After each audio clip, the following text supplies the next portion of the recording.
Ada yang mengatakan, Bu Fatima, Pak Moko Ginta kan sudah almarhum, jadi untuk apa ceramahnya ditanggepin? Walaupun beliau sudah meninggal, tapi jejak rekamnya di media masih beredar luas dan cukup mempengaruhi umat, dan pengaruhnya pun sangat tidak baik. Pengaruh tidak baiknya adalah karena beliau mengajarkan untuk menghalalkan darah orang-orang yang dianggapnya menghujat Islam.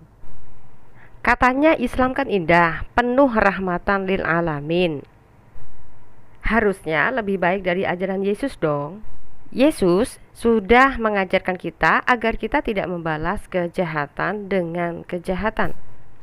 Masa agama paling sempurna malah diajarkan untuk membalas kejahatan dengan kejahatan? Kan gak lucu, Pak. Karena ajaran Yesus kurang baik menurut almarhum Moko Ginta, maka dia lebih memilih ikut Muhammad daripada menjadi pengikut Yesus. Selanjutnya kemudian saya akan mengatakan, dan tidak baiknya juga dari almarhum serta murid-muridnya diajarkan untuk membuat tuduhan-tuduhan serta memaksakan Alkitab untuk difahami dengan standar kepercayaan Islam. Contoh, dalam Quran menyatakan bahwa Isa yang dipaksakan Yesus itu tidak disalib, tapi hanya diserupakan. Padahal data Yesus tidak disalib itu dari Al-Quran dan bukan dari Alkitab. Tapi almarhum Moko Ginta memaksa Alkitab memakai standar Al-Quran. Tapi kalau dipermasalahkan, seharusnya ini sudah dikasuskan menjadi pasal penodaan agama dong. Tetapi oleh karena undang-undang penistaan agama itu sendiri yang membuat adalah agama Islam, maka undang-undang penista agama itu digunakan hanya untuk menjerat non-Islam. Makanya dalam video kemarin almarhum Moko Ginta mengatakan halal darahnya bagi penghujat Islam, tapi dianggap jihad apabila Islam yang menista Kristen. Nah, menurut kalian apakah ini suatu kebenaran? Masih ingat kan video sebelumnya bahwa Pak almarhum Moko Ginta pernah memenjarakan 41 pendeta sekaligus karena ketika dalam proses perdebatan lawan debatnya dianggap menghujat Muhammad dan Al-Quran. Nah, inilah yang membuat Islam terkesan mengerikan di mata non-Islam oleh ulah para mualaf yang sangat hobi sekali menghina ajaran Kristen yang bahkan tidak disertai bukti data-datanya. Sebaliknya, kami para murtadin akan dianggap menghujat Muhammad dan Al-Quran ketika bukti data telah dipaparkan secara terbuka. Kenapa ya bisa begitu? Tapi Yesus sudah memberitahukan dalam Matius 7 ayat 17 dan 20. Demikianlah setiap pohon yang baik menghasilkan buah yang baik, sedang pohon yang tidak baik menghasilkan buah yang tidak baik. Jadi dari buahnya lah kamu akan mengenal mereka. Dan tema-tema saya ini agak berbeda dengan apa yang disampaikan oleh para ustadz atau ustazah, karena latar belakang saya juga berbeda. Maka tema-tema saya ya seperti ini, samakah Isa alaihissalam dalam Quran dengan Yesus dalam Injil? Jawabnya, Islam mengatakan sama, tetapi Kristen mengatakan tidak sama. Dalam Al-Quran, Isa diutus untuk menghalalkan sebagian yang haram. Ah, masa sih? Baik, mari kita baca dalam Quran surat 3 ayat 50. Dan sebagai seorang yang membenarkan Taurat yang datang sebelumku, dan agar aku menghalalkan bagi kamu sebagian dari yang telah diharamkan untukmu, dan aku datang kepadamu membawa suatu tanda mujizat dari Tuhanmu, karena itu bertakwalah kepada Allah dan taatlah kepadaku. Ini kata Isa dalam Quran ya. Terus perkara haram apa yang dihalalkan Isa, Bu Fatimah? Saya hanya menemukan kalimat Quran bahwa Isa telah menghalalkan sebagian yang haram saja, tapi Quran pun tidak memberi keterangan persoalan yang haram dan yang dihalalkan oleh Isa. Mungkin saran saya, bertanyalah pada rumput yang bergoyang. Karena cerita Isa dalam Quran bukan hasil informasi para saksi mata sejarah di zamannya Isa, melainkan cerita Muhammad sendiri yang tidak pernah disertai saksi mata satu kali pun. Walaupun konon katanya Al-Quran turun secara berangsur-angsur selama kurang lebih 3,5 tahun. Wow, 3,5 tahun, tetapi tidak ada satu kali pun saksi mata yang menyertainya. Dan ini kan kejadian yang sangat ajaib gitu loh, harusnya kan ada saksi ya. Sangat janggal apabila wahyu yang dari langit prosesnya itu kok senyap banget. Si utusan Allah itu malu sama yang lain apa gimana ya Pak Tua ya? Atau memang tidak boleh diketahui oleh orang lain selain Muhammad? Sementara Yesus dalam Alkitab, sejarahnya Yesus disaksikan dan diraba dan dirasakan oleh para murid-muridnya sendiri. Ingat, ini bukan rekayasa saya sendiri, tapi ini datanya ya. 1 Yohanes 1 ayat 1. Apa yang telah ada sejak semula, yang telah kami dengar, yang telah kami lihat dengan mata kami, yang telah kami saksikan dan yang telah kami raba dengan tangan kami tentang firman hidup, itulah yang kami tuliskan kepada kamu. Dan murid-muridnya Yesus hidup sejaman dengan Yesus dan kejadiannya pun ada di abad pertama Masehi di bangsa Israel. Sedang Muhammad baru nongol di abad 7 Masehi di bangsa Arab.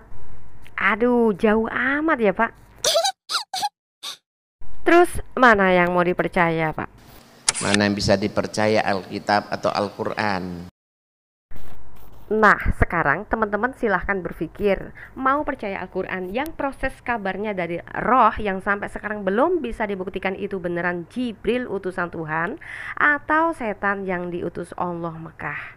Nih, lihat dalil janji iblis kepada Allahnya Muhammad ya.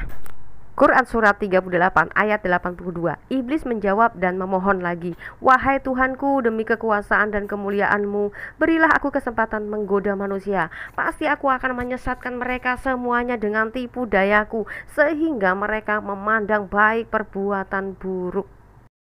Nah, karena iblis juga diizinkan menyesatkan manusia, maka bisa jadi bahwa proses pewahyuan pada Muhammad yang tidak pernah dikuatkan oleh para saksi mata itu sangat diragukan kebenarannya, bukan? Pertanyaannya adalah, apakah sebuah cerita yang bersumber dari satu orang itu sah adanya? Saya beri kesempatan untuk kalian semuanya, teman-teman, berpikir ya. Karena dalam catatan para rasul, iblis pun dapat menyamar menjadi malaikat terang. 2 Korintus 11 ayat 14. Hal itu tidak usah mengherankan, sebab iblis pun menyamar sebagai malaikat terang. Dan ini hampir sama dengan misi iblis dalam Al-Quran yang sudah kita baca tadi ya. Kita baca ayat yang lainnya, Quran surat 19 ayat 83. Sesungguhnya kami telah mengutus setan-setan itu kepada orang-orang kafir untuk mendorong mereka dengan sungguh-sungguh. Nah, makanya dari data-data kitab Quran sendiri justru memberi isyarat pada kita bahwa setan yang diutus Allah itu akan menyesatkan orang-orang kafir dengan sungguh-sungguh. Kita semua tahu bukan bahwa sebelum Muhammad dapat wahyu, dia belum beragama Islam loh. Tapi kafir pagan Quraisy yang juga diimani oleh Abdullah ayahnya serta Aminah ibunya dan juga pamannya sendiri Abu Thalib. Berarti kafir kan belum Islam. Jadi sangat memungkinkan bukan jika Muhammad telah dapat informasi yang salah dari makhluk yang tidak ada kejelasan asal usulnya, bukan? Mari kita baca dalam 1 Yohanes 4 ayat 1. Saudara-saudaraku yang kekasih, janganlah percaya akan setiap roh, tetapi ujilah roh-roh itu apakah mereka berasal dari Allah, sebab banyak nabi-nabi palsu yang telah muncul dan pergi ke seluruh dunia. Ini tips dari Tuhan Yesus ya, untuk mengajarkan kita supaya kita jangan main percaya akan roh yang datang kepada kita, tetapi harus diuji dulu dari kitab suci sebagai tolak ukur kita. Tentunya sebelum Muhammad dapat wahyu dan jadi nabi, tentu cara menguji informasi dari roh itu harus dari kitab suci yang mencatat sejarah tentang Yesus, bukan? Kemudian diuji apa betul apa yang disampaikan oleh roh yang datang pada Muhammad itu beneran Jibril atau justru dari setan utusan Allah tadi. Tetapi apa jadinya apabila Muhammad sendiri telah buta huruf dan tidak tahu kitab suci sama sekali? Kalau bicara logika, tentu akan menjadi sasaran empuk bagi si iblis yang sangat dendam pada manusia tadi, bukan? Nah, demikian kata Pak Moko Ginta ketika mempertanyakan mana yang dipercaya? Kristen ya Alkitab. Alkitab 100% wahyu Allah. Al-Quran katanya buatan Muhammad kan, kata begitu. Oh, salah Pak ya. Maaf, karena kami tahu bahwa Nabi Anda kan katanya buta huruf. Oleh karena itu, dia mencari orang-orang cerdas untuk menulis Al-Quran. Jadi bukan dia yang menulis. Mari kita lihat datanya dari hadis riwayat Sahih Muslim 4987. Dia berkata, dulu ada seorang sahabat laki-laki dari Bani Najjar. Sahabat tersebut telah menghafal surat Al-Baqarah dan surat Al-Imran. Selain itu, ia juga pernah menjadi juru tulis Rasulullah SAW hingga pada suatu hari ia melarikan diri dan bergabung dengan ahli kitab. Anas berkata, ternyata orang-orang ahli kitab memuliakan dan menghormatinya. Mereka berkata, sesungguhnya orang laki-laki ini pernah menjadi juru tulis Rasulullah. Menurut kalian, kenapa ya si penulis ini justru melarikan diri? Tapi jujur, kami mempertanyakan kenapa hal sedahsyat itu tapi tidak pernah disertai satu kali pun ada saksi mata yang melihat proses turunnya wahyu itu, Pak. Ya, setidaknya ada tanda petir gitu, Pak. Atau bintang begitu. Lanjut. Benarkah Yesus mati disalib untuk menebus dosa? Kalau Yesus dalam Alkitab, faktanya memang Yesus disalib untuk menebus dosa manusia, Pak. Tapi kalau Isa dalam Quran, kenapa ya mesti harus disalib dan harus diserupakan ya, Pak Tua? Dan apa salah dan dosanya Isa kok sampai disalib segala? Dan anak siapa yang justru rela menggantikan Nabi Isa di kayu salib toh, Pak Tua? Yeay! Kalau saya jadi orang tuanya si anak yang menggantikan Nabi Isa di tiang kayu salib itu, akan saya protes itu Allahnya, Pak Tua. Heh, lepasin anak gue. Enak aja, kenapa anak gue yang disalib? Kenapa anaknya jadi tumbal dosanya Isa? Kira-kira ada muslim yang bisa berpikir sampai di sini nggak?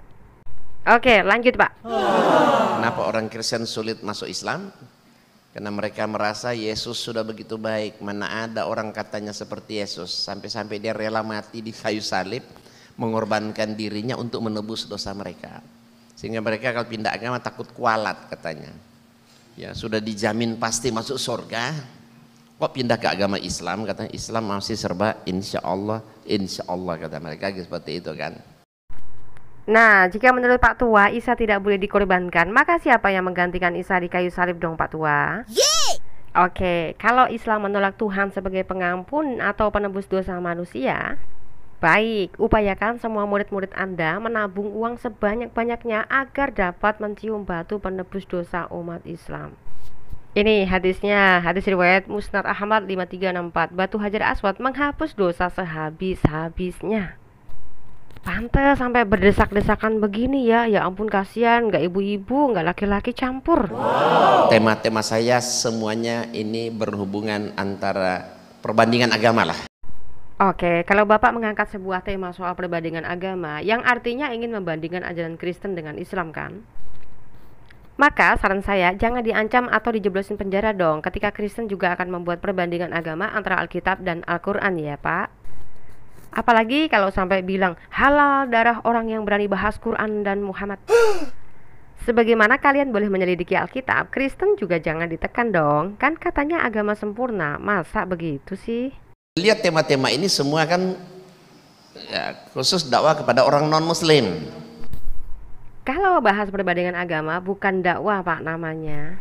Tapi ngajak debat namanya, Pak Tua, bukan berdakwah. Masa ujuk-ujuk ngomong di depan saya terus bahas Alkitab, bilang dakwah lagi kan?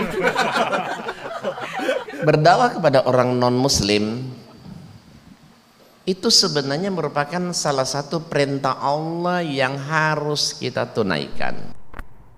Iya, harusnya ketika berdakwah itu sampaikanlah kabar baiknya dalam Islam soal Allah dan teladan Muhammad. Bukan sibuk bilang Yesus gak disalib. Lah, sejak kapan Al-Quran ada nama Yesus, Pak Tua? Yeay!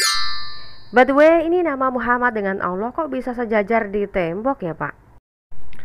Terus sujud kita harus ke siapa? Ke Allah atau ke Muhammad nih? Karena Allah pun bersolawat untuk Muhammad, itu masalahnya. Sesungguhnya Allah dan malaikat-malaikatnya bersolawat untuk Nabi. Hai orang-orang yang beriman, bersolawatlah kamu untuk Nabi dan ucapkanlah salam penghormatan kepadanya. Wow.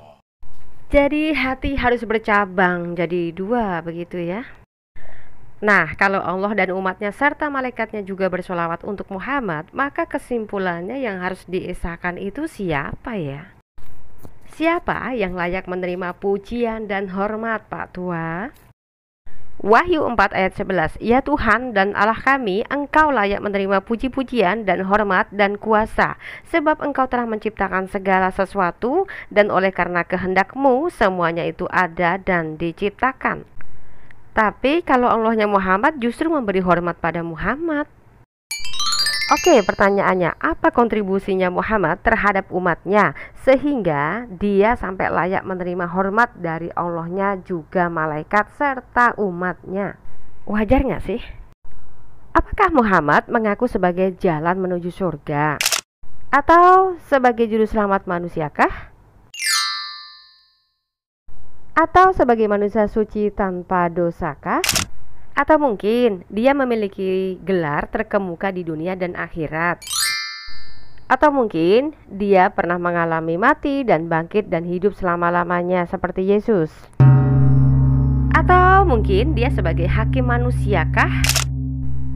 Atau sebagai yang Alfa dan Omega seperti Yesus juga?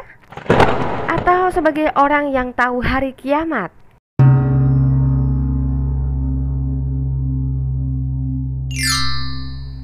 Kalau semua itu tidak ada pada Muhammad, lalu standar kekuasaan Allahnya nyampainya di mana? Kalau semua makhluk justru wajib memberi hormat pada Muhammad.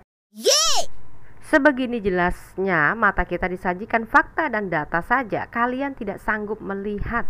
Bagaimana jika kita tidak bermata, saudaraku? Kita lihat dulu dalam nubuatan Nabi Yeremia ya, di pasal 5 ayat 21. Dengarkanlah ini, hai bangsa yang tolol dan yang tidak mempunyai pikiran, yang mempunyai mata tetapi tidak melihat, yang mempunyai telinga tetapi tidak mendengar.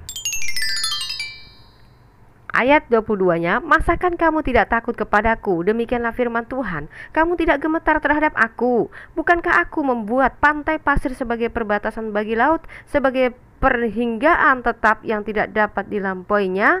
Biarpun ia bergelora, ia tidak sanggup. Biarpun gelombang-gelombangnya ribut, mereka tidak dapat melampauinya. Ayat 23-nya, tetapi bangsa ini mempunyai hati yang selalu melawan dan memberontak. Mereka telah menyimpang dan menghilang.